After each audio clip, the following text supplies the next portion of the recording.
Make some noise, people, come on.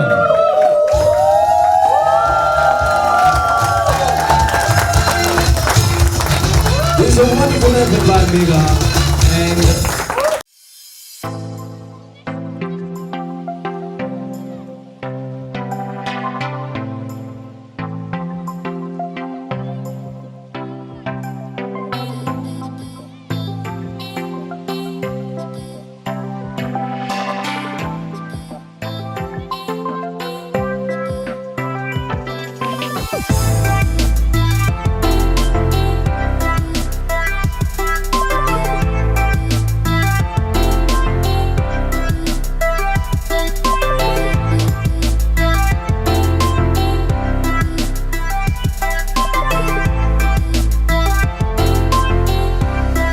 book in the fictional category all across the world, which gives real life stories from the big Indian fat wedding industry. So that is quite a commendable effort that she has actually turned into and manifested into reality.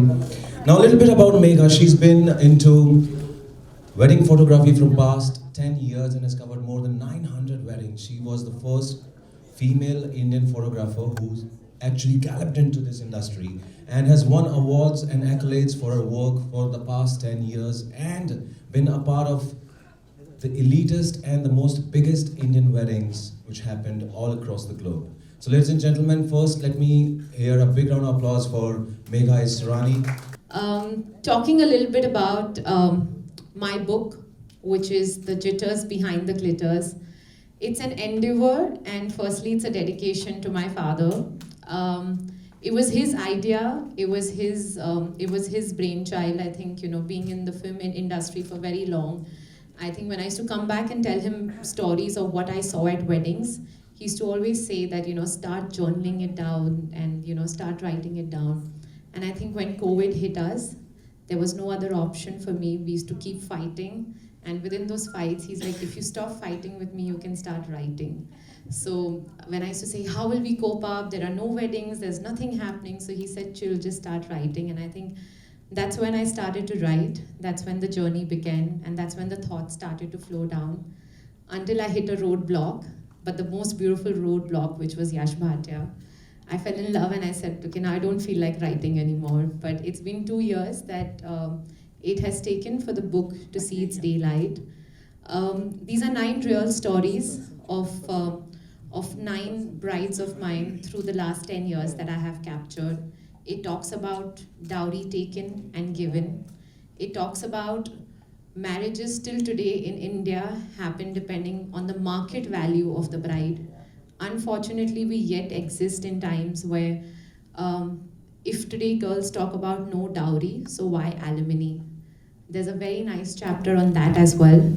It talks about all that goes behind the scenes of the big fat Indian wedding, being in front of the camera and being behind the scenes also. I've learned so much where I've had brides come up to me and say, hey, how can you get our weddings go viral? And I used to be like, really? Like, is that the reason you're getting married? And I thought that's normal. And I think every bride comes with an aspiration of seeing something on the gram, seeing something on Instagram, and they feel like that's what they want. But I've typically broken myths down, typically spoken reality. It's girls till today don't know the meaning between the difference between a wedding, which is a 3-day or a 1-day or a 5 days, and marriage, which is a lifetime and forever. When I started to pen down, people said, hey, you're not married, you don't know what goes into. The first 1 year is the most difficult 1 year. You'll have to adjust, you'll have to compromise, you might have to give up on your work. And I used to listen from 1 year and I used to be like, is that reality? Until I got married and nothing changed in my life except that I wanted to change my surname and my address. People said living with mother-in-laws was living with terrors, but I also changed that notion where I think I have a zero fictional relationship with her. So I think it's also about how you want your life to be, and the book typically talks about those aspects of, not having preconceived notions, wanting to let go with the flow, not wanting your wedding to be perfect, but the marriage to be more beautiful. I've had brides who walk down aisles and are shouting their guts out because the lights are not right or the floral decor hasn't been done right. And I was like, enjoy the process, embrace the imperfections, embrace what's happening, and it's okay. It's okay not to have a perfect wedding. It's okay to, not wear the perfect bridal lehenga also, but it's so important. I've had a bride in 2015, and I love interviewing brides. And I asked her, what are you most looking forward to? And she said, I can't wait to wear my Sabya lehenga. And in my head, I went like, wow, Sabya lehenga was the top priority. But getting married or moving into a new house was just not the priority, or the fairas didn't hold that much priority as much as a bride wanted to be dressed a certain way and wanted to feel a certain way. So I think my book talks on those real aspects of weddings. I hope even if I land up saving 2 marriages, I think my book has done its job. Even if I land up changing 2 fathers' mindsets, saying that it's okay not to ask for dowry, and how dowry has transformed with saying that I want a singer and I want a destination or I want a certain car. These are demands which are put across. So dowry forms have changed, but dowry yet exists. So for people who think, oh, dowry is just a cash exchange, no, it's no more a cash exchange. It's an exchange of a lot of more pressure, where suddenly you'll hear someone saying कि मुझे 10 kilo मिठाई चाहिए मेरे बारातियों में बांटनी है. That's also pressure. It is a last minute pressure, but it is a pressure, and that is also dowry. So here I am wanting to give some light, wanting to throw some information on what goes really, what really happens behind the scenes. And thank you so much, Neeti. When Neeti and I spoke on the phone and she said, why do you want me to launch the book? And I'm a storyteller, so I'm going to tell you all a story. And with her permission, I was allowed to say the story. To the world, Neeti Mohan's wedding looked like the most beautiful wedding. It looked like a dream where a girl walked down the aisle, and she did have a dream wedding. But the reality of it was that this girl was crying. Her father was fighting death at that point in time on her wedding day, which till today no one really knows about. I've interviewed her for 40 minutes and I asked her, how does it feel to get Nihar? Are you okay to do an interview? She said, whatever you say. I have never come across a girl who said, I will do whatever it takes. Her in-laws were ready to cancel the wedding. Her in-laws were standing there and saying, it's okay, we will push the wedding. The guest will eat and go back. This girl, knowing that the father is in ICU, was fighting life and death at that point in time, walked down the aisle, has had a smile, put a strong front. But I know a part of her heart was crying that day. A part of hers was not even alive for that particular day. As much as every daughter has a wish that the father sees her wedding. So to me, when I look at marriages, she's one such marriage which, and I also interviewed her that, you got married so late in life, and I was not in love at that time, or I didn't have Yash at that point. She said, Megha, when it got to happen, it happens. And you just got to wait for the right person. And I think 4 years now, 4 years down, I found the right one. 4 years down, she's a happy mom, a balanced mom, not a crazy mom. She lives life to the fullest. And that's the reason why I thought there's no one better and no one more apt to launch my book, someone who carries marriage on her sleeve, someone who keeps her family first, and someone who also makes Instagram look really, really swanky and really, really like she's living the best life. But I think that striking the right balance is where I feel that is what Neeti to me is. So thank you so much, Neeti, for letting, for just within one call, she said, I just need to juggle something and I'm doing this. Like she didn't even have to blink an eye. So thank you so much. And I want you to be here on stage right now. Take the decision that you took and got married at the same time and battle all those things. What was the emotion that was, overlaying at that time in your mind? It was something, it was the best and the worst day of my life, I would say. But what my in-laws that time, the way they supported me and they said that it's totally up to you. You want to cancel it today, let's do it some other day. Let's just all of us have a good meal and pray for your father. We're absolutely fine, please. And I was so touched by that, and my mother and me, we are like, no. Tomorrow when, after a few days when my father will be fine, firstly I was very sure he'll be fine. And then I'm like, okay, once he wakes up from the trauma that his body is right now, he would be very sad to know that I didn't get married. you know. So we did the same thing. We made singers sing and everything, and celebrated that thing with him. That is so beautiful, and it takes really a real amount of courage, people, to actually decide at that point of time where exactly to tilt the pen to. Okay, now just another thing I would like to ask you. You've been a star performer in numerous weddings all across the globe, right?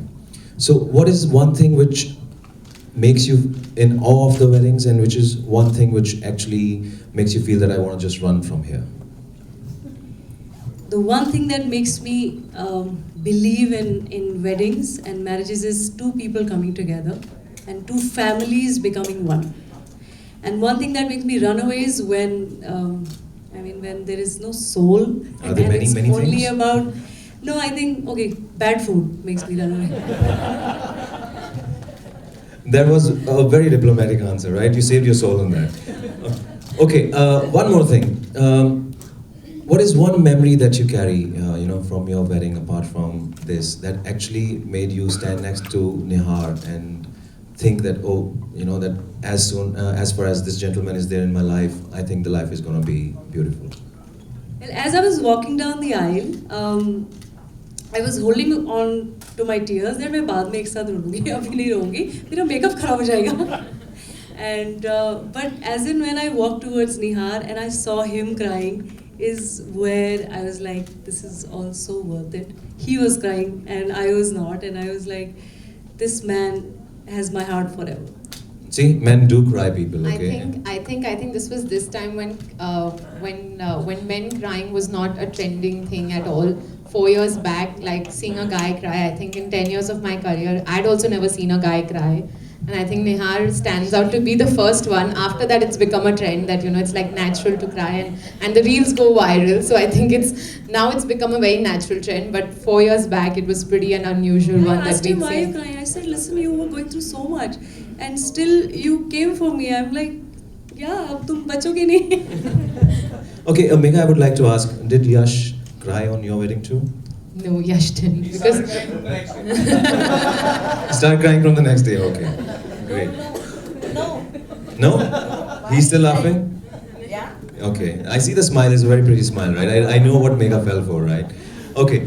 One more thing. You said that, when you were introducing all the thoughts from the wedding industry, you say that people or the brides come to you and they say, okay, can you make my video viral, or can you make me a viral bride? I've never heard of this term called viral bride. You're actually putting a name of a disease, with the best word in the world, So how do you react to such conversations, and what is running in back of your mind which actually compelled you to write these 9, shaking stories that you've written?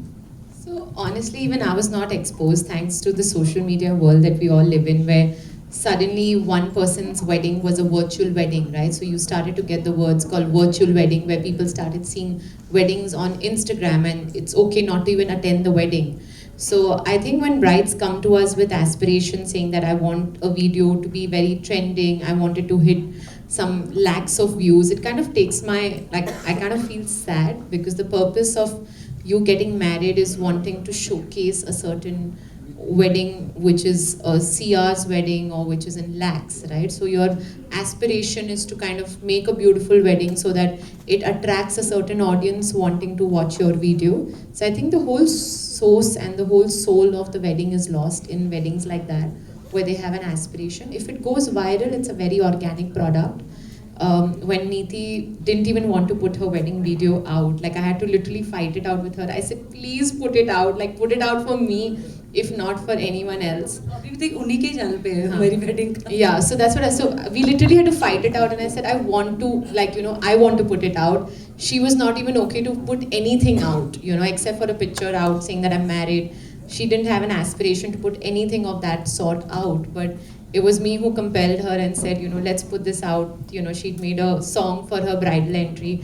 And right now, I have at least 100 brides in the last, 4 years who must have used the same song for their bridal entry. And then they come to me and say, oh, we want a song like that, or we want a video like that. And I think the aspiration is very high, and Instagram makes you have such high aspirations.